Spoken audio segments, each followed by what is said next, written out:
Thank Professor Espana for your introduction. Good afternoon, everyone. So today, I'd like to talk about new words. Besides being a dictionary man, I'm also a word watcher. I like to watch, I would like to look out for new words, English or Chinese. So today's topic is a synchronic view of the Chinese vocabulary. Before I come to the theme of the topic, I like to do a kind of warming up exercise. I guess we all missed this picture. We all know the English idiom, once in a blue moon, means very rarely.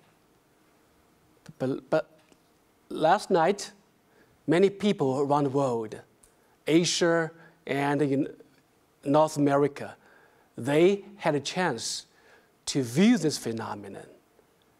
And a new word has been created for this occasion because it is a combination of three events.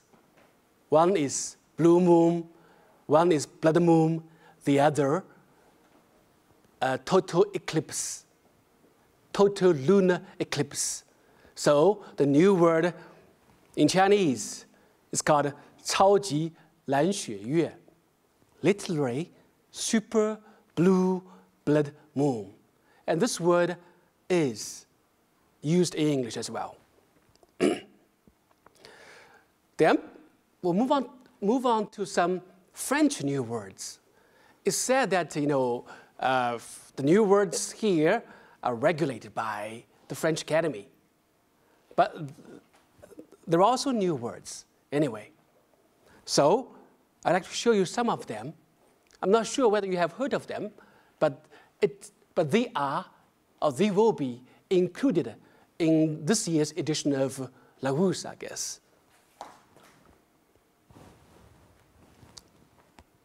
Are you familiar with this word? It's the English translation. It's a translation of English word prequel, like sequel, prequel. That means a movie preceding the proper one, We all know Barbie girl, right? How about this one? It's actually also a patent after flexitarian, flexible vegetarian. That means one can have, meat, or one can have vegetables, alternatively. Phonio, I'm not sure whether you have heard of this word. I included this word in my dictionary of English new words. And actually it's a borrowing. It's borrowed from an African language, referring to a kind of grain or cereal, How about this one? It's called an acronym. I'm not sure whether it should be pronounced as GAFA, right?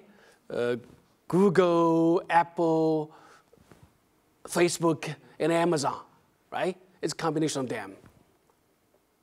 Granola, it's an English word, right? But now it's used in French as well. Referred to the cereal, right? Morning, cereal. And it's also rather interesting because it's kind of a derivative derived from influence.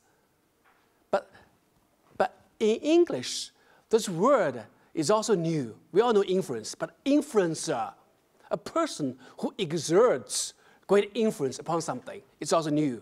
So it's also a translation from English. Kirigami, from the sound of this word, we know it's a Japanese one, right? How about this one? Liker, right? It's easy you can like somebody, but here liker refers to the online phenomenon of click like, right? On social media. Mixology. Mixologist refer to those expert in mixing cocktails. Also established English word. Oolong, that's Chinese. Refer to oolong tea, right? anglais, English new words. How about fake news? It was voted the word of the year by dictionary.com as a result of Trump's rise, political rise, you know. How about this one? Shitpost also has something to do with US politics. And it was voted word of the year by the American Dialect Society. Broflake, we know bro, brother, flake, snowflake. Do you know snowflake? Snowflake refers to person. We all know the snowflake generation. Usually refer to the millennials, you know, young people who are rather vulnerable. And alternate facts, something to do with fake news, you know. Mansplaining. This word was included by the Oxford English Dictionary 2 weeks ago. And to explain, you know, in a way typical of man, you know, mansplaining, mansplainer. Ghosting. It has something to do with online dating. If you go ghosting, that means you disappear. You cannot be connected anyway by any means. Helicopter parenting. This kind of phenomenon exists in many parts of the world because overprotective parents will come to one's rescue whenever one has problems. So this kind of helicopter parents, you know, they are called. Hangry. You are angry because of being hungry. So hangry. De-globalization. I think 2 decades ago, the word of the year should be globalization. But now, de-globalization.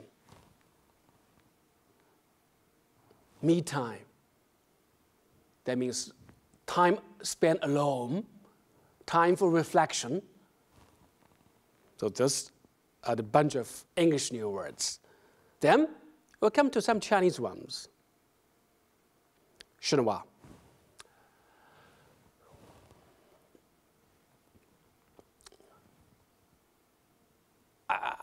I'm not sure whether Roman, do you have any idea of this word? Because it's rather interesting, because do you know the form of the word? One character, then 2 characters, 3 characters, 4 characters. It's an online creation, combining all existing words. Usually the last 2 words, they are rarely used today. But because of this, they come to people's, you know, radar. They are on people's radar now. It's called Yu Shuang Ruo Zuo. Next one is blockchain. Because of what? Bitcoin, cryptocurrency. This word has been used, you know, a lot these days. It's the technology behind the rise of Bitcoin. Mama's boy. Previously, this, of course, is a translation from English. And previously, I will translate it as Mama de Er, something like that. But today, we have a new word, Ma Bao Nan. It's a concise translation, you know.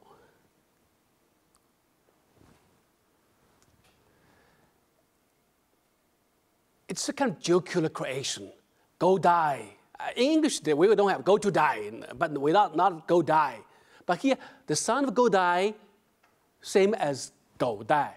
Sound similar, you know.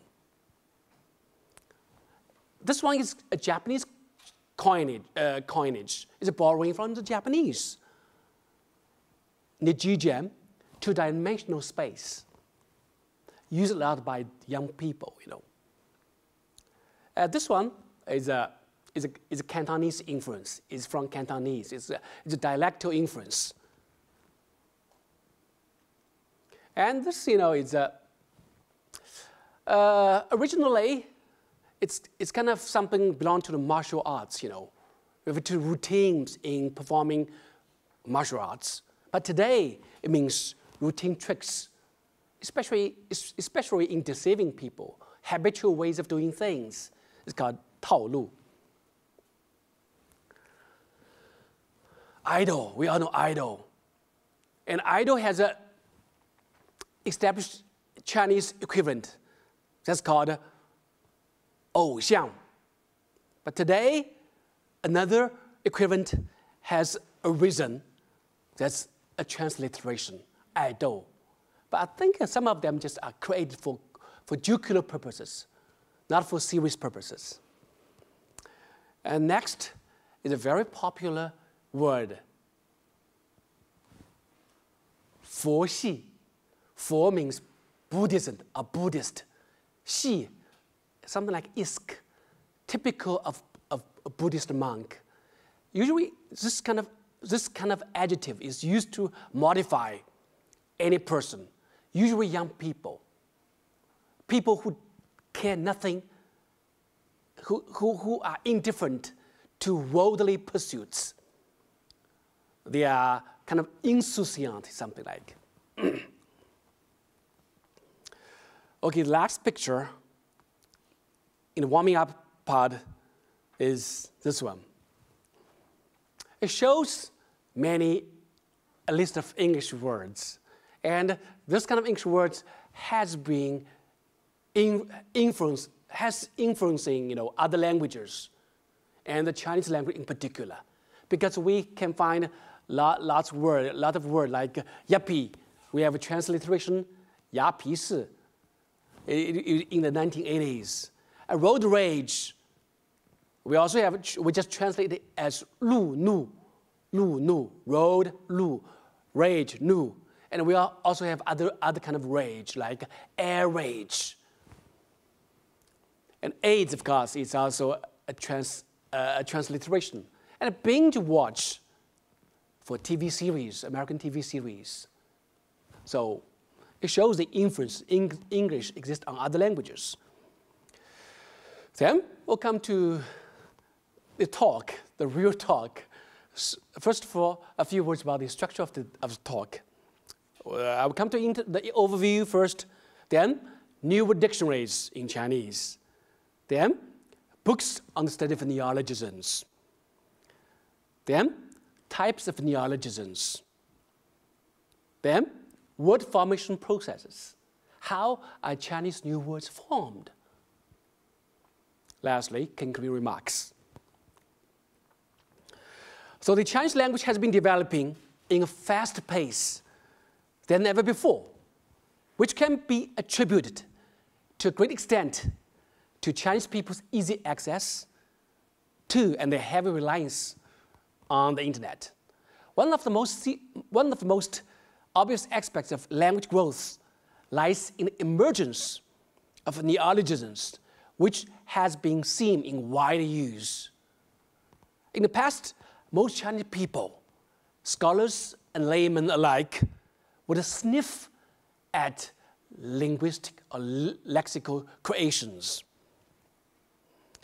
However, since the 1980s, with Chinese economic development, the interest in studying and creating new words has been on steady rise.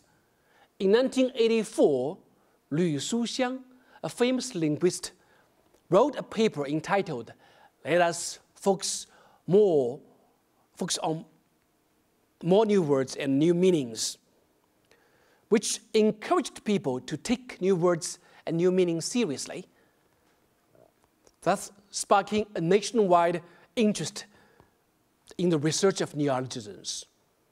More interest in neologisms result in the publication of many new word dictionaries, books, and academic papers solely devoted to their collection or study. Then, how many new words, are created each year? I think there's no fixed view on this. Just like that in English, there are various answers to this question. Right now, there's no consensus regarding the number of new words entering Chinese language. As Zhang Xiaoping wrote, on average, About 700 new words entered the language each year in 1980s, and the number decreased to 3 or 400 words in the 1990s. She did not mention the reason behind this decrease. While the recent years have witnessed an annual addition of more than 1,000 words to the language. Yang Xiaoping believes the Chinese language is growing at a rate of 800 words or more each year. No matter what the exact number is, what most people feel strongly about is that one will encounter new words at every aspect of human endeavor. Hou and Zhou analyzed the distribution of new words appeared in 2015 across different fields. And they believed that words related to social life, economy, and politics accounted for 32, 26, and 11% of the total, respectively. A mere 4.46% for words related to science and technology will surely cast doubt on the validity of their analysis, as such words are often excluded in academic discussions.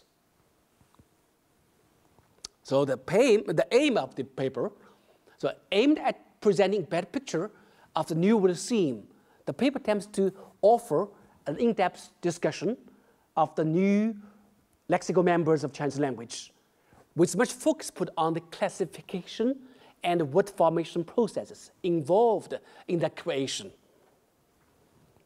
So first of all, new word dictionaries. In the in recent decades, the Chinese vocabulary has experienced exponential growth as lexical creations are cropping up at an unprecedented rate. Each year, every year we witnessed the creation of at least 800 new words, excluding many buzzwords, topical words, and nonce words. Nonce words refer to words which are used, only for once or only, temporarily, which is comparable to that in the English language. The publication of dozens of dictionaries of Chinese neologisms is reflective of the rapid growth of Chinese vocabulary.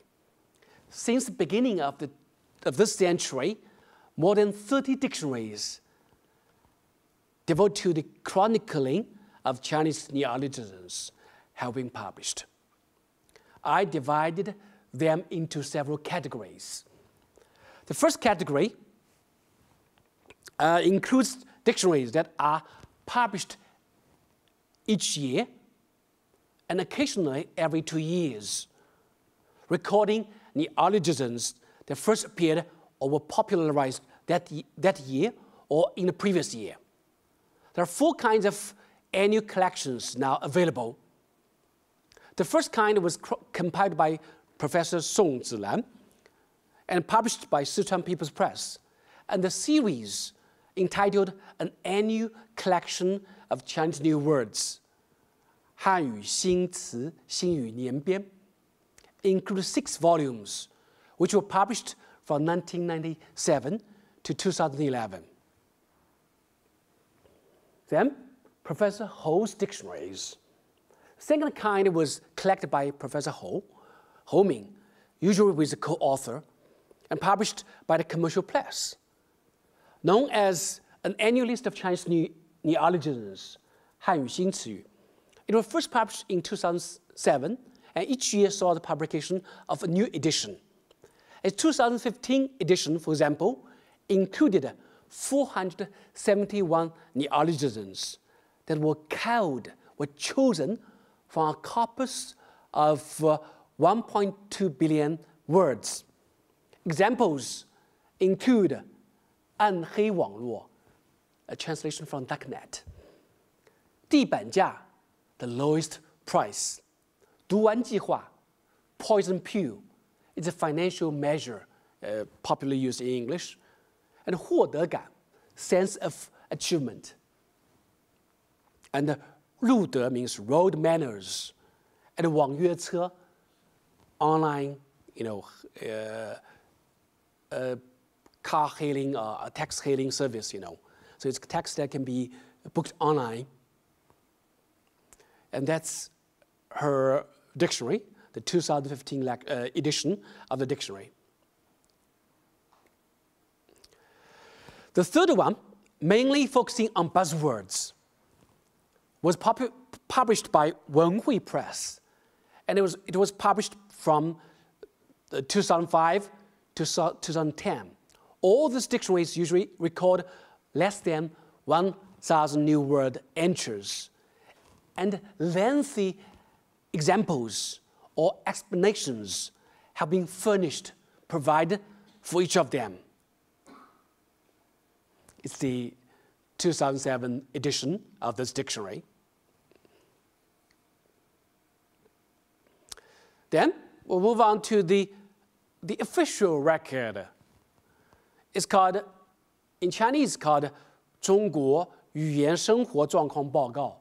In English, it's known as Language Situation in China.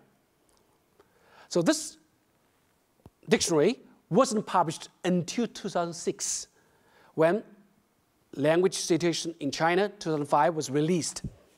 Published annually now, the book releases, among other things, several hundred new words popular in a particular year. For instance, the last year's edition of the book draws its data from 1.3 million texts, with a total of 1.8 billion tokens, and includes lists such as top 10 words used in media. So we have 表情包, also from English, meme, and 吃瓜群众, idle spectators, online, usually online, you know. And also top 10 online words like 洪荒之力, popularized by a Chinese swimmer. And 老司机, it's actually new meaning. Originally old driver, now old hand, experienced person, along with other neologisms. That's what it looks like, you know, because it's published by commercial press, you know, it's kind of authoritative taste to it, you know. That's the first category. Then we'll move on to the second category. The second category comprises dictionaries that include neologisms that span a certain period of time. The first dictionary that came to my mind is the commercial press Xinhua Dictionary of New Words, published in 2003, which was published as a volume in a series known as Xinhua, which is a household name in China. Because one of the smaller dictionary called Xinhua Zidian, Xinhua Dictionary, has been the most, actually has best-selling dictionary of any kind in China. As it's indicated in its preface, the dictionary includes words seen in use since the 1990s, like hanliu, a literary Korean wave, or helue, 面试, be launched or rolled out, 实体经济, the real economy, 以太网, Ethernet, and 义工, volunteer, etc. What is unusual about this dictionary lies in its effort in providing English equivalents for each header word. It is by no means a bilingual dictionary, but it provides English equivalents for every header word. The compiler is a good friend of mine. Right now, he is the editor-in-chief in the commercial press.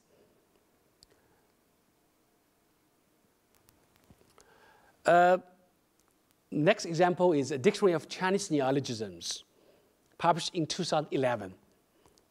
It included about 2,000 new words that were first seen in use from 2005 to 2010, such as 博主 blogger, 打底裤 leggings, 动资 to freeze the capital, 毒女 a female drug addict, 极客 geek, it's also a transliteration, and 刷屏 to feel the scream.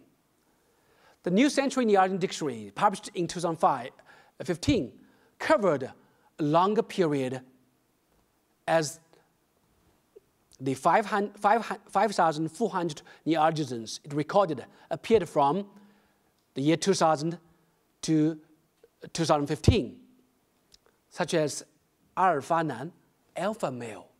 Also, it's a long translation from English. 白富美, 白 white, 富 rich, 美 means beautiful. It refers to a group of young women who are white. I mean, white means fair in skin, rich and beautiful. 必婚族, people who get married as soon as they graduate from college. And 不可抗力, it's a translation from the French one, right? And 城铁 city rail, 低碳 rail, low carbon tourism, and 红领.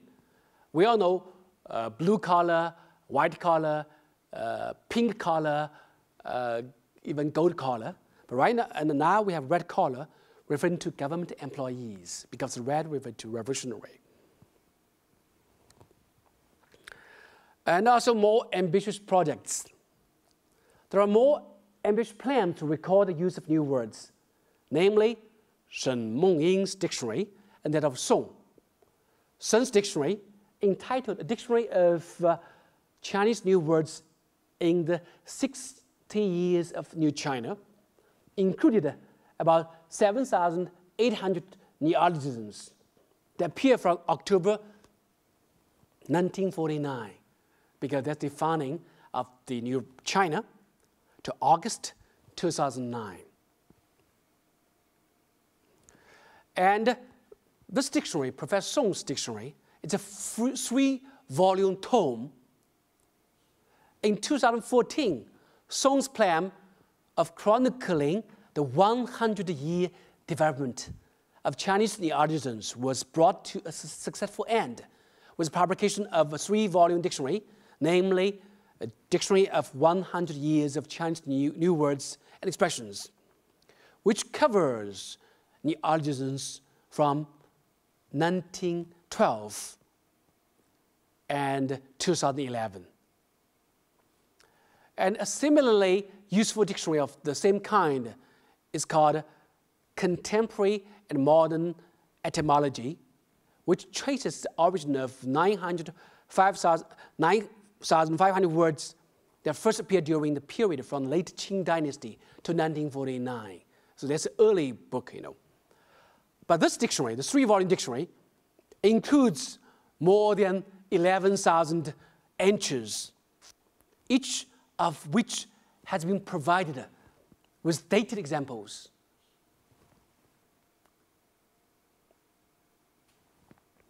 That's what the dictionary looked like. It's a heavy 3-volume book, very thick and also heavy, and very detailed explanation for all the words appeared during the 100-year, period. And this is actually the picture, of dictionary I just mentioned. The editor-in-chief is Professor Kang, also a friend of mine. I just met her last month in Beijing. I mentioned my talk, he is rather thrilled that his dictionary will be, advertised, in France, and it's a very detailed collection, of new words appearing in the past 15 years. And this dictionary is also of great interest to me, academic interest to me, Because right now, my team is compiling a Chinese English dictionary. And we plan to include words not only used in mainland China, but also Hong Kong, Taiwan, and Macau.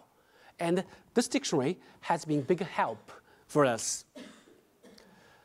So this dictionary is entitled A 21st Century Dictionary of Chinese New Words, which was compiled by Zhou Jiayan. Zhou Jiayan is a professor at Hong Kong City University of Hong Kong. And Yu Lujie, who is a professor at my university. What is most unique about the dictionary is that it was based on data extracted from a corpus. It's called labex, a synchronic corpus of linguistic variation in Chinese communities.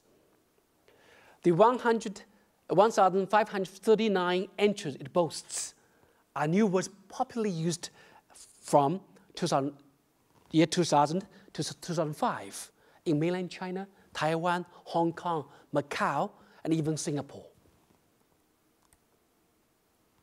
That's what the dictionary looks like. It is published by the university press at Fudan at my university. And it looks like the dictionary looks like this. It provided very detailed examples, lots of examples for one entry, and like this one, Tiguan. Tiguan originally means you crash into a martial art studio. You try to disrupt the order there, but now Tiguan means it's used just simply to mean to challenge somebody, and it's used in overseas communities and even in mainland China. Okay, the third category consists of various other types of new word dictionaries which do not specify the period of time its head word cover. A case in point is Wang Sheng's Popular New Words, which was published in 2007. It differs from other dictionaries in that it provides an index of all the head words grouped together under several headings, such as social phenomena, fashion, consumption, electronics, and networking, science and technology, politics and laws, entertainment, medicine, and environment. Newer examples from the dictionary include 处方药 OTC, 婚内强奸 marital rape, 红丝带 red ribbon. Some of them are all translations from English. 不良资产 bad asset, 黑客 a transliteration hacker, and 流媒体 string media. Another example belonging to this category is called New Words in an Awkward Age. I'm not sure why the compiler used the word awkward. So in this dictionary, actually this dictionary was compiled by Southern Metropolis Weekly. It's a newspaper, It's a weekly published in Guangzhou. It collects several hundred words popularly used in the newspaper. As is often the case of language used in media, most words and expressions explained therein might be short-lived, as they are topical in nature. Examples of this kind include 动新闻 animate news, 国家罗汉 national literal meaning is called national ahad. The real meaning is hooligan acting on behalf of the government. 呼吸税 breathing tax. 马一王石 rather interesting. Ma means Jack Ma, the owner of Alibaba. And a donation of 1 yuan from Jack Ma and 10 yuan from Wang Shi. That means very miserly donations from billionaires. And 爷爷犯罪 crimes committed by grandfathers, etc. So they are rather topical in nature. Just now I mentioned new word dictionaries. How about general dictionaries? They also attempt to include words, but they are rather slow or rather conservative in including them. Right now, there are two major general dictionaries. The Dictionary of Modern Standard Dictionary of Modern Standard Chinese 现代汉语规范词典 is a relatively new lexicographical kit on the block. It included a lot of frequently used new words when its third edition came out in 2014, such as WeChat, 微信, 失联, to lose contact, 正能量, positive energy, 吐槽, to complain or bellyache, 拍砖, to make critical comments, and 细颗粒物, particulate matter. And the dictionary is called 现代汉语词典 because it's the standard dictionary. But right now it has been challenged by others. So it's also one of the most popular dictionaries in China, added more than 400, only 400 new words after, because its previous edition was published several years ago, but it only included 400 words. About 100 new meanings to the 7th edition when it came out in 2016. The number of new additions in the dictionary may be paled by comparison with other dictionaries of the same kind or Chinese English dictionaries. But it did represent a big step forward for DCC, for it adopts a rather conservative approach as regards the inclusion of neologisms. Bilingual dictionaries, especially Chinese English dictionaries. Several bilingual dictionaries covering Chinese neologisms have also been published. For instance, Wu Guanghua, editor-in-chief of the Chinese English Dictionary, compiled a Chinese English dictionary of new words and expressions in 2015, in which 15,000 new neologisms were recorded. 15,000, which of course, is a bigger number. It's a bigger one. The number exceeds all dictionaries mentioned above, such as 安乐死, euthanasia, 并购, M&A, mergers and acquisitions, 醋溜族 is called trendy group, 豆腐渣工程, shoddy construction, a jerry built project, 夹心阶层, sometimes called sandwich generation, refer to those middle-aged people who have young kids to raise and old parents to take care, And also 市场占有率, market share. So it's what this dictionary, looks like. And of course, there are other dictionaries, other bilingual dictionaries. I will just skip this part. We'll move on to another one, which is called Chinese buzzwords. Shanghai Daily, it's an English newspaper in Shanghai, ran a column known as buzzwords in 2005.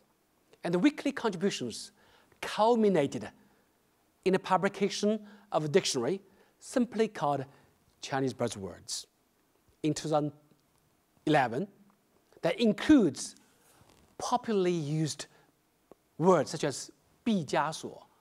毕加索means Picasso. But in this case,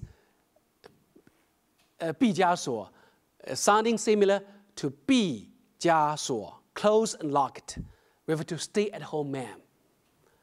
边缘人 marginal man, 飙车 means drag racing. 过度引用 is a euphemism.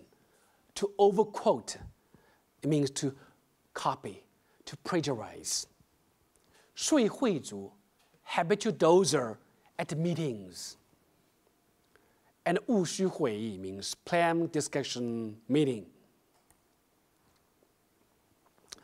Then, I'd like to move on to the next part, books on the study of neologisms, just not dictionaries.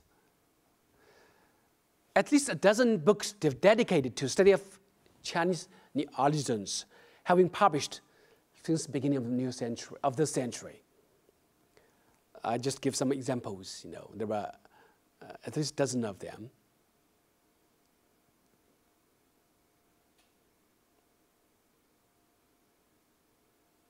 And you may wonder, what are they about? So most of the books mentioned above focus on one or more aspects of Chinese neologisms.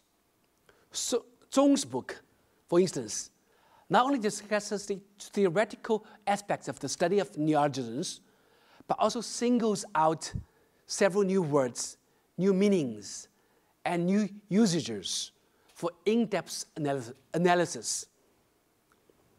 Yang's book, Yang, credited with the editing of several new word dictionaries along with Professor Song, covered several aspects in his book, such as the reasons for the creation of neologisms, the classification of new word, of xingci and xingyu, the new words and new language, the categorization of new meanings, the new word formation processes involved in making of in the making of new words, and even the good and bad features of contemporary new words. Rather comprehensive. And Sun's book delves into the role derivation plays in the formation of Chinese neologisms. And much emphasis is put on the discussion of the so-called quasi-prefix, quasi-affixes. Why quasi? Because they are not well recognized as affixes. Like Sao. Sao means wife of one's elder brother, but now indicating married woman engaged in a certain profession. Like Kong Sao means married air stewardess. And Zhu literally means clan or race, now referring to a group of people sharing the same interest or characterized by a common feature. There are also books on loan words. Besides, there are also some books that devote to one segment of the new word theme, Shi Yongwei, loan words envoys of foreign culture. Actually, it's a revision upon his early work. Not only traces the origin of earliest borrowings in the Chinese language, but also discusses the cultural influences such words brought. And a mention is also made of the current theme of loan words. Other aspects, like Tang Meiying's a new approach towards NetSpeak, provides an in-depth analysis of online words and expressions. Moreover, there are several other books that try to discuss ways in which Chinese neologisms are translated into English. So they are about translation, like Chen Dezhang's Chinese English translation of buzzwords and sayings, Liu Jinlong's book, and Zhang Jian's book. They are all professors at different universities in China. And Lu Shisheng, overview of the translation of Chinese new words. What about academic papers? There are too many of them.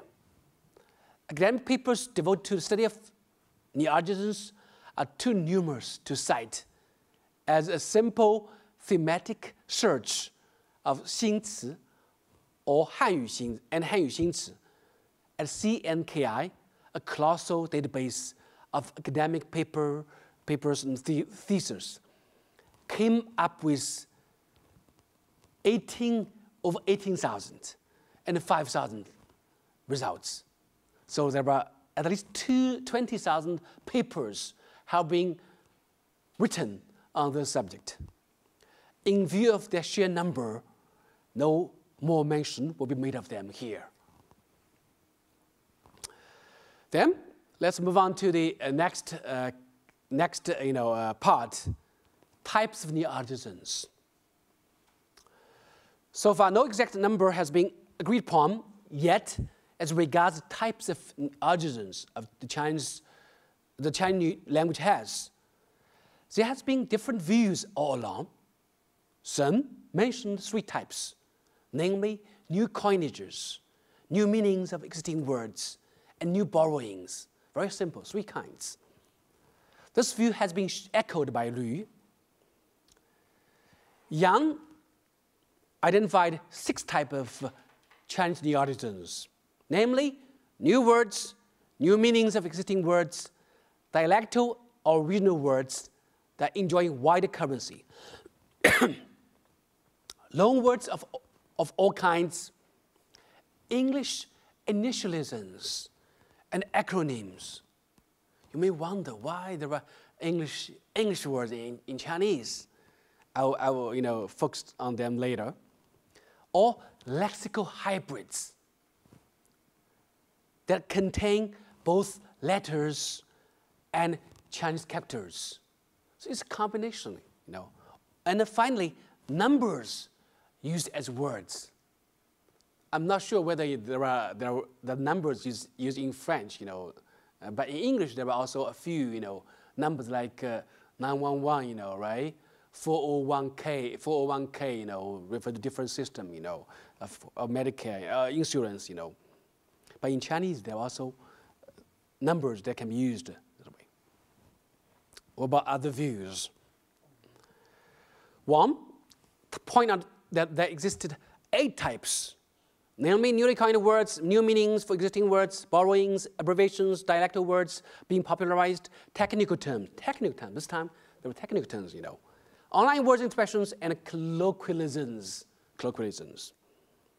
And Liu and Kang identified 9 types, which overlap greatly with those of Wangsen.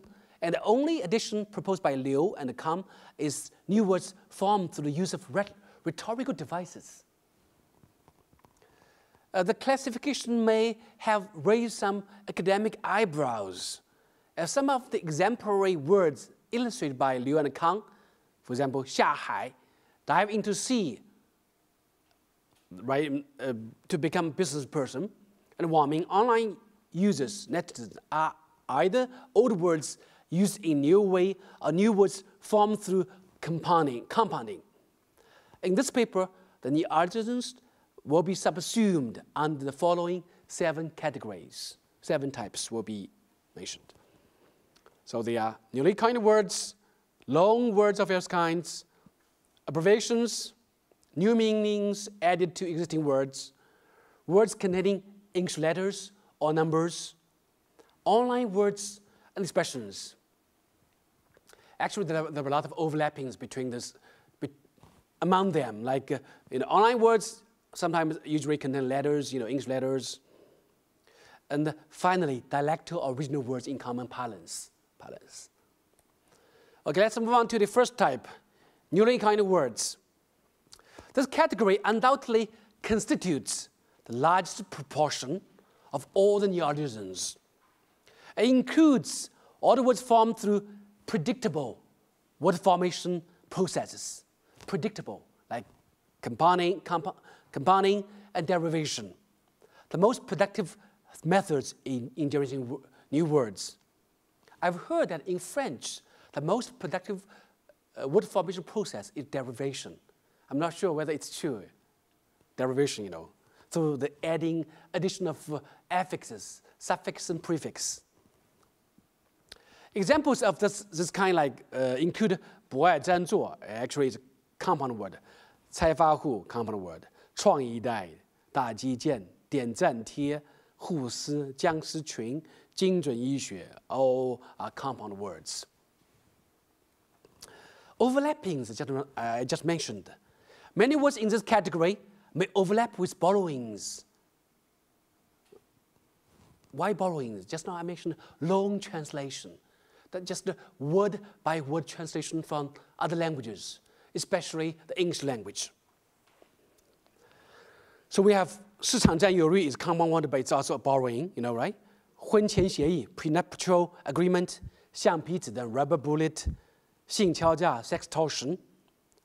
But actually sextortion is not, in English is not, it's kind of blended word, And literal translation like 吞毒驴 mule, with drugs, inserted inside.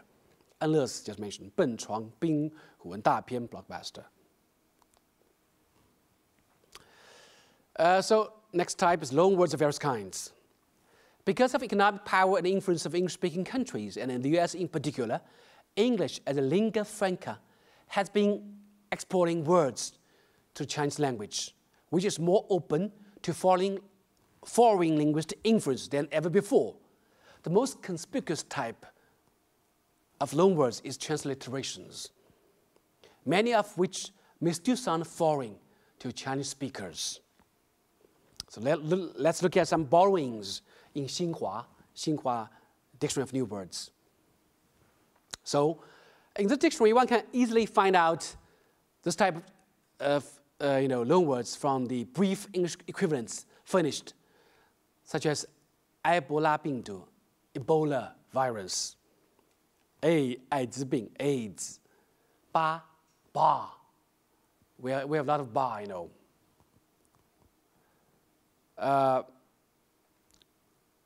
bowling, 球 bowling, bungee jumping, bobo, bourgeoisie and bohemian is a combination of them, bobozu. And derby, local derby, a match between teams of the same place, And right now, I think the most popular, trendy, transliteration is MOOC and Spock. Last December, I went to Beijing to attend a conference, which actually was aimed at forming a coalition of universities that can open online courses, in foreign languages. And it's a large alliance of, several hundred Chinese universities. So I think it's rather popular right now. So currently one of the most frequently translated word is MOOC, which sounds similar to MOOC, MOOC, Massive Open Online Course. As universities in China are jumping on the online sharing bandwagon, its lexical sibling, Spock, small private online course, is also gaining traction. But sometimes lots of transliterations are created for jocular purposes, for fun. Sometimes people translate English words even if they already have appropriate or established Chinese equivalents. And they do so mostly for jocular purposes. Shopping mall is a case in point. As the transliteration of shopping mall, it is not widely used, which might be attributed to the fact that there has already existed a Chinese equivalent for the English term, namely 购物中心. It's like something like commercial center, Therefore, transliteration like shopping mall and more absurdly used moor, said to be transliteration of mall, have failed to make the mark in standard Chinese dictionaries. Similar transliterations include bike. We already have several equivalents, in Chinese like 自行车、脚踏车、单车, and office as opposed to 办公室, and .com as opposed to 网络公司, 服饰 pose as opposed to 姿势, and 卡尺 car code as opposed to 便装短大衣, Loan translation, just not transliterations, but now the second type of for borrowings is called loan translations. As was mentioned above, another source of loan words is loan translation, or calc, through which thousands of English words have been absorbed into the Chinese language. And this has been proved to be the most productive so far, as borrowing is concerned. The only problem with this subtype lies in the fact that they may be first viewed as compound words, because they are kind of, people will regard them as Chinese words, because they sound very natural in Chinese, but they are actually first translated from the English language. So, in the above-mentioned Xinhua 字典, Xinhua 新词词典, we can find many examples like 暗物质, white collar, 白领, 办公自动化系统, OA, office automation, 被动抽烟, 笔记本. And in Hou and Zhou's book, dictionary, were like 超级血月. Just now mentioned the super blue blood moon, but a couple of years ago, the popular word is called super moon. And 供给侧改革, supply side reform, 雇药 orphan drug, 零工经济 gig economy, and 自拍杆 selfie stick are all loan translations. And interestingly enough, OED, the Oxford Dictionary of English, just included a selfie stick last month. Free translation. As free translation is much more difficult to detect, No more mention will be made of them. But there's another type of loanword which is attracting more public attention, the so-called letter words, 字母词. They are direct borrowing from English and retain the original forms. Such direct borrowings have been on steady increase, as can be seen from the increase of entries in the appendix for words beginning with Latin alphabet in the different edition of DCC, that means Dictionary of Contemporary Chinese. But why appendix, not in the dictionary proper?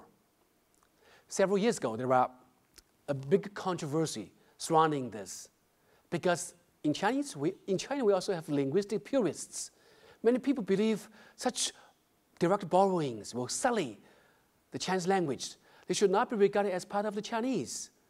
That's why in news broadcasts, in TVs or radio broadcasts, all this kind of abbreviations, acronyms, should be pronounced as Chinese words. They should not be used as, pronounced as English, The 1996 edition only recorded 39 such words, while the number increased to 142 in the revised edition, revised one in 2002, and 6th edition, that means 2012. Those words will have swollen to 241. So such sharp rise. Then we'll move on to the next category. It's called abbreviations. Unlike English, there is no initialism acronyms in Chinese, but to shorten a longer word has already become an ever-expanding trend. In English, it's also a bigger trend, which may to some extent resemble clipping or blending in English. According to Zhang, shortened words account for 10.9% of all the new words she surveyed. In the past decade, this kind of new words have greatly increased, which might be attributed to the fact that people tend to use shorter words on not only social media, but also on other informal occasions. New abbreviations in Chinese usually involve the deletion of one or more Chinese characters. Like 跑马 means 跑马拉松, run marathon, run a marathon. 电桩 means 充电桩, short for charging station for electric cars. 黑五 short for 黑色星期五, Black Friday. 督企 short for 监督企业, to supervise enterprise. 市值 short for 市场价值, market capitalization. And 旅商 means short for 旅行商数, travel quotient. And right now, I think there's a new profession in China. It has something to do with, just now I mentioned, online courses. So the popularly used word called 网师, 网络教师. It's a abbreviation of 网络教师. Okay, let's move on to next type.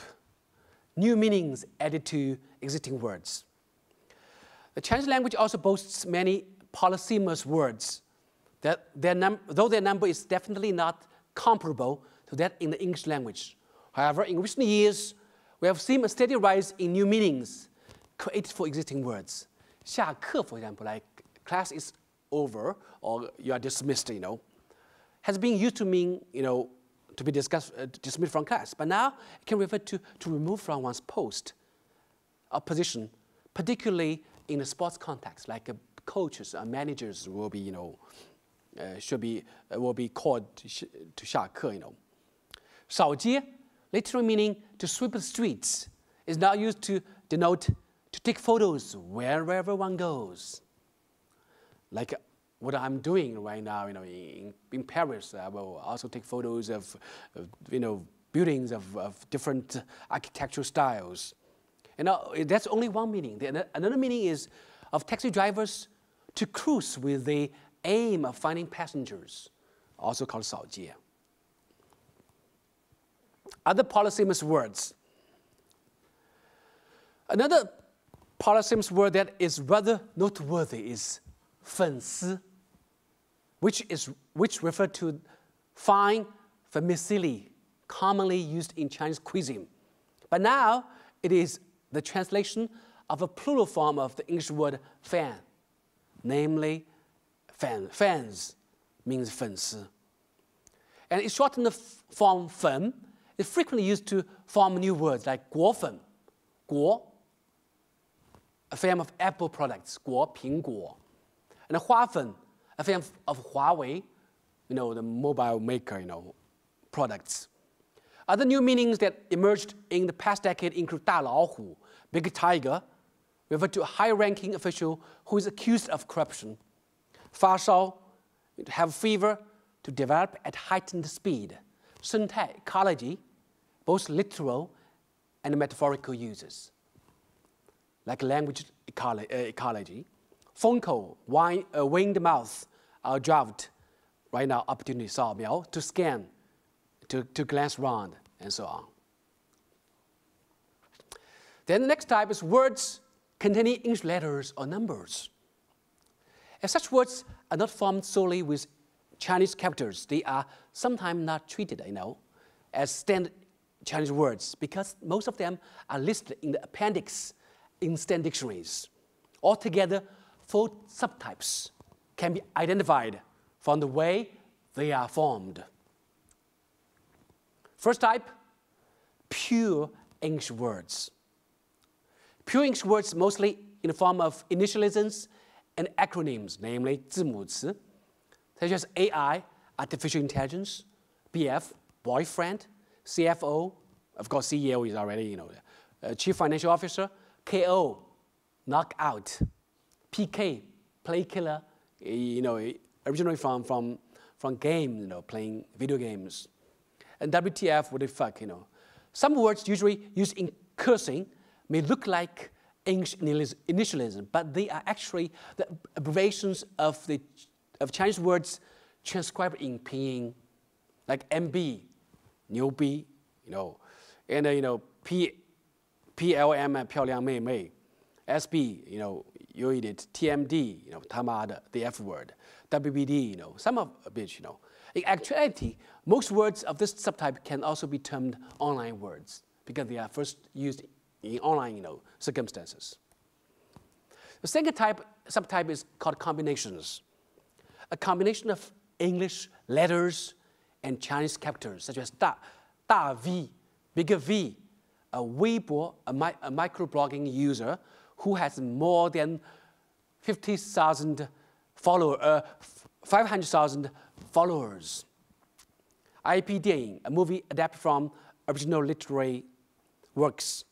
KTV 包房, karaoke booth, OTC market, over-the-counter market, VR 技术, virtual reality technology, and Y generation, Y 一代, generation Y.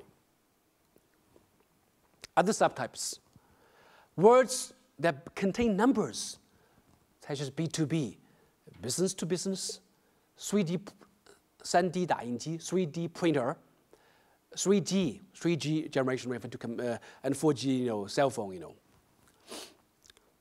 Last subtype is words that only contain numbers, such as 520, 520, sounds like 我爱你, je t'aime, I love you, And like 246, 饿死了, I'm hungry, And these numbers are mostly used in online communications. Okay, online words and expressions. The popularization of the internet has spawned hundreds or even thousands of online expressions, some of which may have gone mainstream or being recorded by major dictionaries such as 菜鸟, novice, 腹黑, skimming or calculating, 灌水, to publish numerous posts on the internet, 潜水 to lurk, 给力 boosting, stimulating or cool, 点赞 to click like, to praise. In dictionary compiled by Liu and Kang, there are more than 1,300 online words or expressions. Nevertheless, most of them are listed separately in the appendix, while only a handful have made into the dictionary proper. New coinages. Newly coined words like 版主,互掐, dong dong, liao mei, zhou xing, the 凤凰女,孔雀女, like peacock girl, refer to urban girl who was raised up in loving family and student with traditional values. 凤凰男, phoenix male, one who was brought up in rural areas and lives in the city after college graduation. So they are all originally used online, but they are new coinages. New meanings used online. New meanings for existing words like safa, for safa, sofa, a translation of the English word sofa, and is now used to donate the status being the first one to respond in online forum. Said to be a translation of so fast, because you're the first one to respond so fast. Other examples include Tangsen, the Tang monk Xuanzhuang, from the journey to the West, refer to an annoyingly talkative person, talks too much, The Waken to dig a hole to write a lengthy post, 小虾 small shrimp, a newbie, 恐龙 dinosaur ugly girl, 偶像 idol, a not a disgusting, person, etc. Homophones. Homophomic coinages. Most such words are created for jocular purposes, and some of them may ultimately find their ways into standard dictionaries. Examples of this kind include 板斧, 版主, 大虾, 小公举, 炫富, meaning to show off one's wealth, And 颜值, face value generally, but now means glamour or attractiveness. Vulgarity. Admittedly, many popular online expressions are rather vulgar, and their prevalence may ultimately sully the purity of the language. In consequence, online terms such as 逼格, pretentiousness, 逗逼, funny, 教授, a formal form of 教授 professor, 你妹, your sister, same as frigging, 蛋疼, pains the balls, beach, the transliteration bitch, and 冷冰冷, but it's no fucking use at all, should be held at bay. It should be, kept at distance, Finally, dialectal and regional words in common parlance. Convenient ways of communicating has reduced linguistic barriers, which facilitate the flow of dialectal or regional words throughout the nation. Many popularly used many dialectal words are now used by people of other dialectal areas, or even popularly used nationwide. 拍拖, for example, was originally a boating term used in the Po River Delta, that means in Guangdong, But now it is used to mean to go on date with someone. Other words that have gained wider currency include 发烧友, gearhead, 搞笑, to rouse laughter, be funny, 马大嫂, it's a dialectal word in Shanghai, a jocular word for a housewife. 马 means 马大嫂 means 买 buy, 大 means 大, wash, buy, wash, and clean. That's what a housewife do. So, 搞得马大嫂. And 马 is a girlfriend, a female lover. 买单 to foot the bill. 榜爷 topless guy, especially in northern China, Beijing, for example. 无厘头 also Cantonese one. A meaningless act, nonsense. 一口价 a non-negotiable price. Okay, now let's move on to the final part. Word formation process. How are Chinese new words formed? Traditionally, Chinese words are mainly formed through compounding, derivation, and abbreviation, the three major ways. When it comes to how Chinese new words are formed, there are differing views on the number of processes involved. Yang only discussed these three major processes. Zhang also discussed the role analogy played in the creation of new words. Zhong maintained that four major processes were involved in lexical creations. They are zero word formation. I think zero word formation, refer to the addition of new meanings, compounding, derivation, and abbreviation. In this part, the author will mainly explore four processes: compounding, derivation, abbreviation, and analogy. Compounding, compound words, as one of the easiest ways in forming new words. Compounding plays a very important role as it contributes a majority of new words to the language. Like its English counterparts, compound words in Chinese are formed through various kinds of combinations, as is seen in Table 1. So lots of combinations. I mentioned 5 of them: linking, modifier head, verb plus object, subject plus predicate, and complementary. 5 types are mentioned. Derivation. In the past, there were few affixes available to forming new words, as a few characters such as lao, old, xiao, small, were recognized as prefixes. Now there are other quasi-affix characters, or words which are used in the same way as prefixes and suffixes. And in a sense, they function in the same way as combining forms in English, like bio, cyber, e, and the gate, do in English. Gate means scandal, like Watergate. Affix-like characters. Such affix-like characters or words have been put under a lot of scrutiny by new word researchers. Zhong singled out the di shi, right, from taxi, and ba for discussion. Zhang exemplified both words formed with affix-like characters such as xin and hua, and words of same ending or beginning characters such as ba, cao, fang.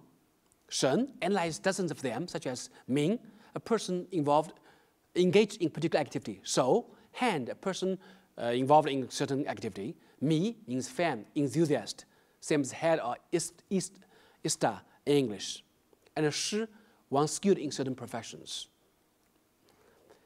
And I also like to single out the zu, clan or race, for discussion, because it has been one of the most productive affix-like characters.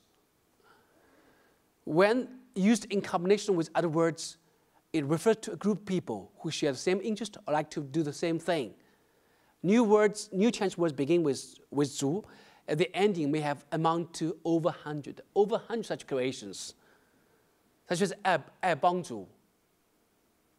I'm not sure whether you know that bang means actually a kind of coughing. It's kind of a medicine, a coughing medicine. People who are addicted to this coughing medicine because they are might be addictive, you know. Chuan means coupon-loving people. Shanwanzu, people who love, you know, they are kind of flesh mobbers. Konghuizu, people who are afraid of attending meetings or conferences. Yufangzu, people with apartments of houses. Kongazu, people who are afraid of having second child. Cao Xiju refer to those 9-to-5ers, I think. Cheng Guizhu, people who are afraid to go to live in cities. And Zai Jiazhu, stay-at-home, you know, people, you know. Sai Baozun, Zhongbai, a lot of others, you know. Other popular affixes include 电子, electronic. We have lots of words beginning with 电子. 网络, online or cyber. We, because of WeChat, it's something like WhatsApp, you know, or micro something. 乐 means craze. Go, dog. Why dog? Dog is usually referred to a person right now, like 单身狗, single dog referred to a bachelor, unmarried man, a person, you know. It's usually used as a self-depreciatory term. Kong, actually it's borrowed from Japanese. Although we already have this character, but this meaning is borrowed from Japanese. Complex, you have some, what kind of complex, you know, psychological complex. 哥, elder brother, but now also you refer to a certain type of people. 帝, king, emperor, one who is very good at something, called a 帝. 男, male. 迷, femme, just now mentioned. 裸, naked, like 裸官, 裸婚, naked marriage, naked official, you know. They have special meanings in China. 明, famous. 云, because of cloud computing. 云计算, 云储存, cloud storage, you know. Abbreviations.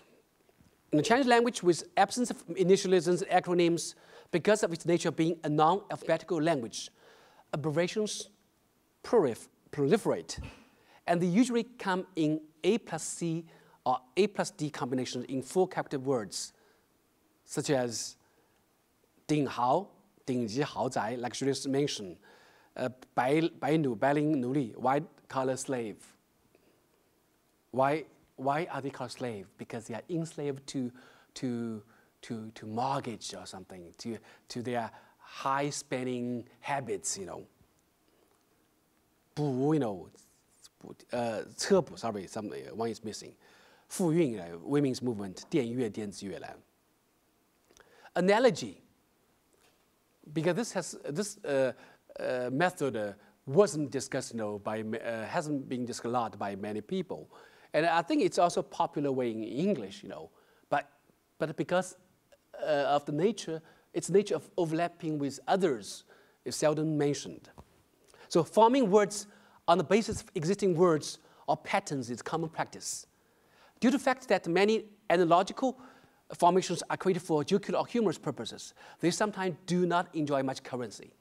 虎妈, tiger mother, is a long translation from Tiger Mother, a word popularized by the 2011 memoir, Battle Hymn of the Tiger Mother by Amy Chia. It has so far spawned several copycat expressions like 狼爸, wolf father, 猫爸, cat father, 虎爸, tiger father, and 狮妈, lion mother. They refer to a type of parents who try to educate their children in a certain way. There are more analogical examples, like 泥饭碗, mud rice bowl. It's patented, you know, on iron rice bowl. Iron rice bowl is a very popular word. Was a popular word in the 1980s, because if you can land a job, if you could land a job in factories, in government, you know, related, you know, in being a civil servant, a job in state-run factories, you get a job that was guarantee your livelihood. So that's called iron rice bowl. But now we have mother rice bowl, and also even paper rice bowl. And we know bear market and a bull market, but today we have tiger market and even deer market, all refer to the stock market. I just mentioned road rage, but we also have hunger rage.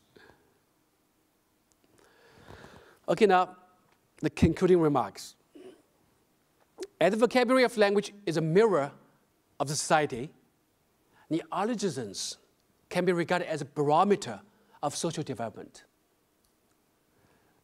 What has been discussed above may in some way reflect the Chinese society in general. However, many more important facts have been left up due to the limit of space. Science and technological advances entail the creation of many new words used in different technical fields. And detailed discussion of them will surely paint a better picture of latest changes in the language. Besides, the incorporation of academic papers on new words will make the analysis more balanced. Moreover, the discussion above would have been made much more complete if more examples of neologisms are cited. And finally, it's shortened the list of references. And thank you for your attention. Now, now I'd like questions from you. You spoke about 800 new words every year in Chinese language. It's a lot of new words, and my question was if this creation is accompanied by the loss of old words. Could you observe that a balance between birth and death of vocabulary? If we consider the modern bilingual Chinese-French dictionaries, we can observe a lot of dead expression and dead words connected, for instance, with the background of cultural revolution and of social atmosphere of the cultural revolution, but it's a dead vocabulary, evidently. And connected with this question, did you observe tendencies of the Chinese society to go back to more classical forms of language? I think we know, all of us, of people in the Chinese world, considering that the influence of English world, of Western society, is a danger for the Chinese culture. And did you see any tendencies to improve the classical language to protect the Chinese culture against westernization? Okay, thank you for your questions. So firstly, researchers in the Chinese academic circle now focus more on the emergence of new words, and few pay attention to the death of old words. And interestingly enough, the dictionary I just mentioned, the Stand Dictionary, the Dictionary of Contemporary Chinese New Words, when its previous edition was published, it did weed out dozens of old words, which is rather rare practice. Because in the past, Chinese lexicographers will tend to add new words rather than delete old words. But right now, there is a tendency of paying attention to the death of existing words. But for bigger dictionaries, I think they still retain a space for them because they are historical linguistic record. But for smaller ones, for standard ones, some of the old words will be deleted from the dictionary. And I think only handful of them. And because some of others might be you still looked up, by people when they try to read literature of the past, As for your second question, classical words, I think online trends, sometimes can bring good things, bad things. Vulgarity is bad things it brings about, but it can also present us with opportunity to reuse or repopularize old words or classical words. Just now, the first example, first Chinese word or the new idiom, the 4-character idiom. I think it's a very good example showing the reuse of words that only appear in Kangxi Dictionary, the dictionary of Emperor Kangxi, And as a matter of fact, there were also some large-scale dictionary in Chinese. Actually, we have several big projects going on in China. One is called Cihai, the sea of words. And it is published at a 10-year interval. That means the previous edition was published in 2009. So new edition will publish next year. And there are also similar projects like Hanyu Dazhidian, 40 volume, and Hanyu Dazhidian. And they are all being revised. And they include more classical Chinese words. And on my part, I just now mentioned the dictionary project that we are involved. Our team is right now doing. That means it's a compilation. It's called 中华汉英大字典, a dictionary of Chinese English unabridged. And one of our focuses is on recording classical words. So we rely a lot on 汉语大字典, the 40-volume book, for reference. And I think, as for, but also there's an opposing trend. Because right now we all know in dictionary making, we know we have the two trends. One is descriptive, one is prescriptive. And although, new word researchers tend to include as many new words as possible, but for dictionary makers with a dictionary of contemporary Chinese, their policy is rather tight-fisted. They tend to adopt the prescriptive approach. They will try in their way, in their capacity, to protect the purity of the language, so to speak. And there are also, a lot of controversy regarding the influence of foreign words, especially, words that do not convey so-called positive energy, And there's also, a lot of voices against their popularization, Well, thank you very much for bringing us this very interesting topic on the neologism. Excusez-moi de mon anglais qui n'est pas très, parce que je ne parle pas l'anglais pendant longtemps. What interests me is that you have mentioned that there are many words each year enters in the Chinese language. Mm-hmm. And I wonder if there is any research, any study on the life of these new words from its appearance to its disappearance. Unfortunately, there hasn't any, because I searched, I have all the books, more than 20 books on new words, and a lot of papers, few mention, because it's very hard to do research on this part. I know it's rather easy to find the first occurrence of a new word, but you do not know when it's being stopped using. Its use being stopped. Nobody knows. It's hard to do, but I think with more access, easy access to big data, online data, I think it might be easier later. But it's only for written sources. For colloquial words, it's very hard. There's no way to detect when people will stop using them.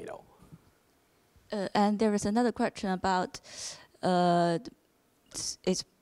it's rather a methodological problem about, to me, there is a natural contradiction when we talk about study on a neologism, but because, it's just like, how do you choose the new words to study? Because as you see, some of the words just disappear so quickly. So even when the paper come out, they have already disappeared. So is there any criteria for you to decide which word to choose? For example, the word reach a certain level of popularity or something like this? It's a very interesting question. I have been, there were a lot of criteria in recording new words. I think, you know, nowadays for dictionary makers of Chinese neologisms, they usually rely on corpus, usually newspaper citations, on news archives, like you know, People's Daily, or they might use online tools called a crawler, or you know, kind of spider programs like Spider, try to hack into different news archives, find instances of their users, you know. This is one. But for me, especially because I'm first and foremost a researcher in English new words.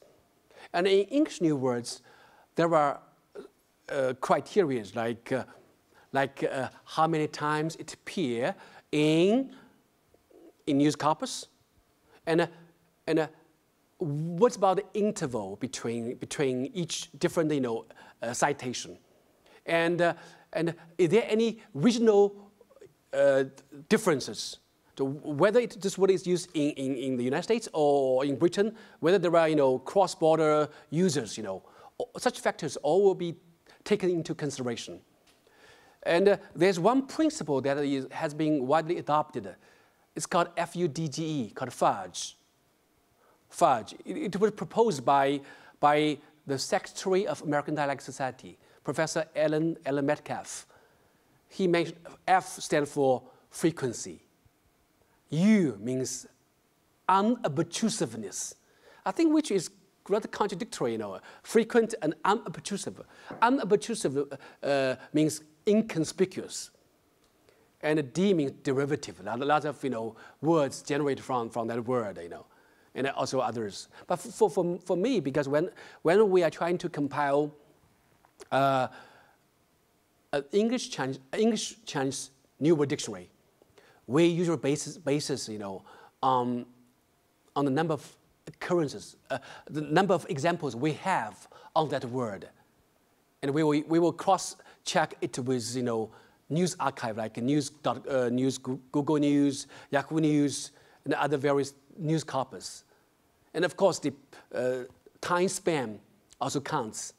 Whether it only appears within a month or it will span over several months or even a year or two, which is also matters, you know. I think that's kind of principles we might adopt when recording new words. But anyway, many of them are just short-lived. Thank you very much. You're welcome. Thank you for your talk. Thank you. Let me come back on some points. First, and it was not surprising. You noted the import of English words more than the modification of modern Chinese language by dialectal terms. I think that with the television and the development of popular schools and so on, the Chinese language is now unifying. And so it is, I understand very well that you are more interested with the introduction of English language words. Yes. Bon. But here is my question. New words, but what about new sinograms? Are there new sinograms? What's oh, character. We call them characters. Characters, yes, characters. Very few. Word, sorry. Very few. Very few. So it is very, very few, very rare. Interesting. Once in a blue moon. The ability to produce. Yeah, that's what it called zhong. Embarrassing, you know, it's kind of online creation. Yes. Because it's coined through the combination of Chinese radicals. Yes. So it's easy because you have a computer to coin, and if someone, you know, who is rather popular, who uses it, you know, then other people will follow their lead.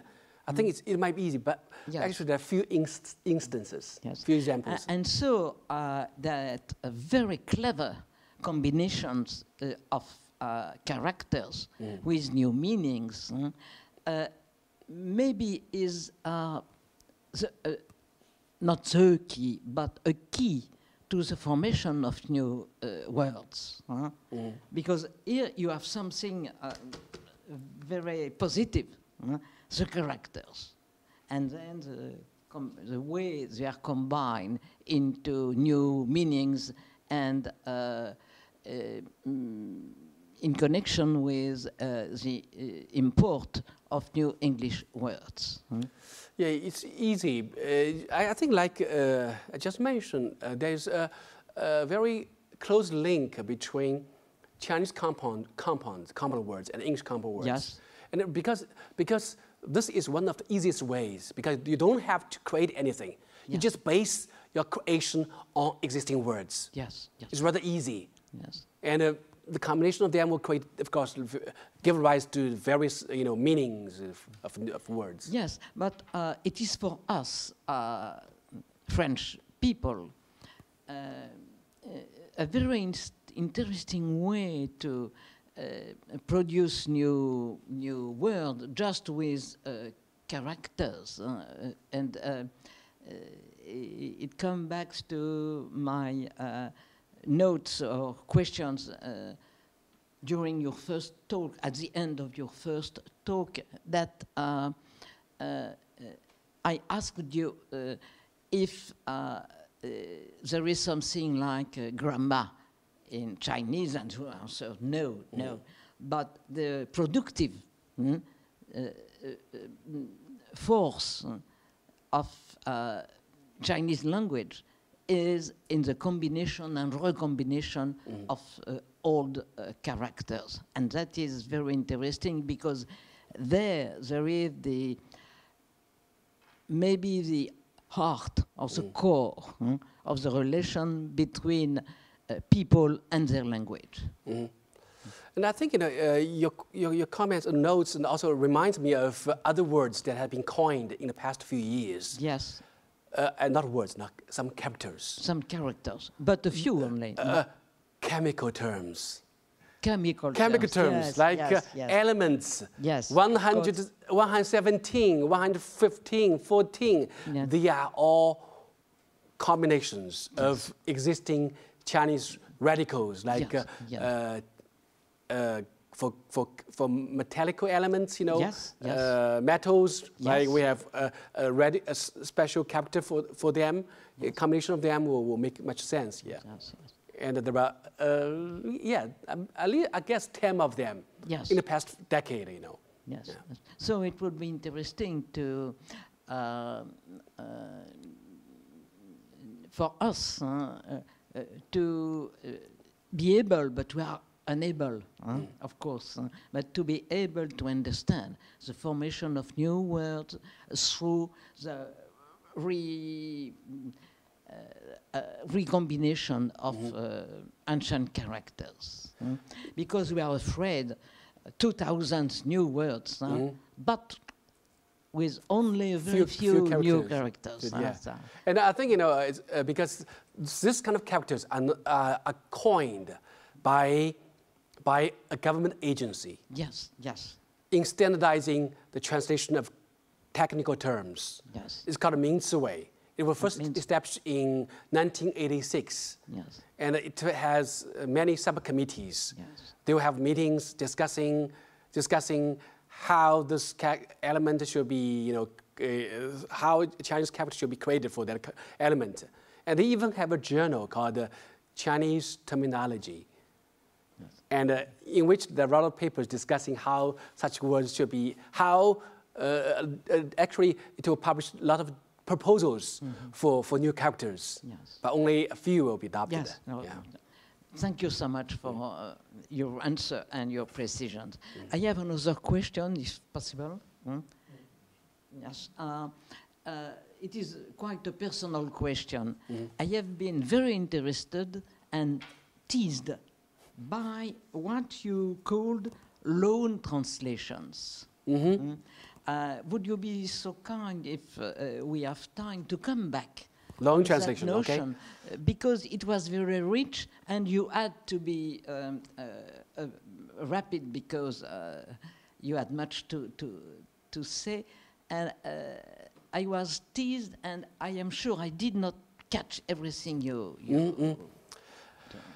its academic term is called calc, C-A-L-Q-U-E. I'm not sure whether there's a similar one in Übermensch. Yes. Übermensch, a German word.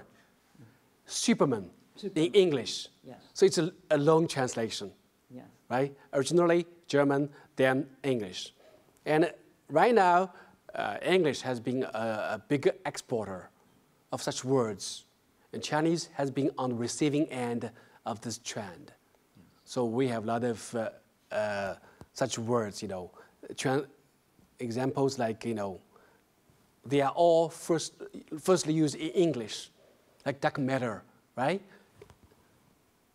White collar, of course, they are kind of 90 last century words, you know. Like, but some of other here, like supermoon, you know, it's recent, you know. And also gig economy, 零工经济, it's also rather new, and 自拍感. Although China is a bigger manufacturer of them, but this word was first used in English, you know, right? Selfie stick, you know. So they are all long translations. But it is quite complex because there are translation and load. Because they are it's kind of repetitive, right? It's a translation, but it's a long translation. Yes. And also the free translation, but it's rather few. And also transliteration. I think transliteration is much easier to understand, right? It's also kind of long words. Yeah, they are transliterations from the sound, you know. No, it is so rich, so many ways, as you told me, which are, the categories are a bit overlapping. Right? Yeah, there might be some overlapping. Yeah. There are overlappings between different categories. Thank you so much for the variety of example and the diversity of the categories. Thank you for your speech, and I have a question for the evolution of the word, the new words. It's just like from the beginning, the words are created spontaneously on the internet or in our daily life, but then is there evolution of these words, and is there a tension between the usage in our daily life and the government's politics on languages, that influences these the usage and the evolution of these new words? Thank you. I think the government has no role in this. I think the academic circle might have, you know, some say in this regard. In China, we have a lot of academic association like China Lex, Association of Chinese Lexicography, and it's a huge, you know, organization, and there are even regional ones like Shanghai Lex. I'm the vice chairman of Shanghai Lex, and we have over 100 members, you know. But so in China Lex, we have thousands, hundreds of publishing houses. And we even have bilingual lex. And for new words, we also have a committee. And we will gather, you know, every 2 or 3 years to discuss things regarding new words. And for the evolution of the new words, I think, you know, many of them will go out of fashion. And only a small proportion will be recorded by major dictionaries because they have so-called legs. They are durable. And personally speaking, I have a good experience with this. Back in 1996, starting from 1996, I began to collect English new words. And after 3 years, we compiled a dictionary called the Supplement to the English Chinese Dictionary, 英汉大词典补编. And after that, we tried to revise this dictionary, the dictionary. And then we tried to incorporate those words in the supplement into the dictionary proper. And surprisingly, only a fourth of them will be recorded in the big dictionary. That means 75% of them, have gone out of fashion. They're not used anymore. They are kind of historical vocabulary, So I think, the dictionary of contemporary Chinese, they are rather conservative because they try to guarantee the durability of such words. After that, they will include that word. So they will, maybe in 5 years, they will only include 400. Just now I mentioned, every year there will be at least 800 words, right? So the gap between them shows the disappearance or the vanishing of some, topical words or other nouns words or buzzwords, I think it's an unstable trend, But there's no interference from the government or other groups, Well, thank you for your presentation. It's not really a question. It's just I just want to bump into what you just said, and you can't be up to date to what's new in the vocabulary because when you decide to publish the new dictionary, perhaps you have to wait for 1 year or more than 1 year to publish the dictionary, and then 1 year, and then unfortunately for me. 2 years. 2 years, oh yeah. I gave for my new word dictionary, I gave the copy to them back in 2016, 2 years ago, and they will publish it this year, soon. And so every time there are new words, new word release from the Oxford English Dictionary, I will try to check whether I have included them all, Yeah. But of course, there are a lot of words that have failed to be included, Yeah, that's what I wanted to add, and also thank you for many new Chinese words. Hope you can use them in your family with your wife. There are some I already using, but okay. Many I didn't know about. So thank you. Welcome. Do you try to assess the frequency of new words and to connect the frequency of new words with Chinese regions, with the geography of China, or perhaps with a social geography of China? The language situation in China, that's the government-sponsored project, but it based its data on online. So there's no way to find, the regional differences, But I think there are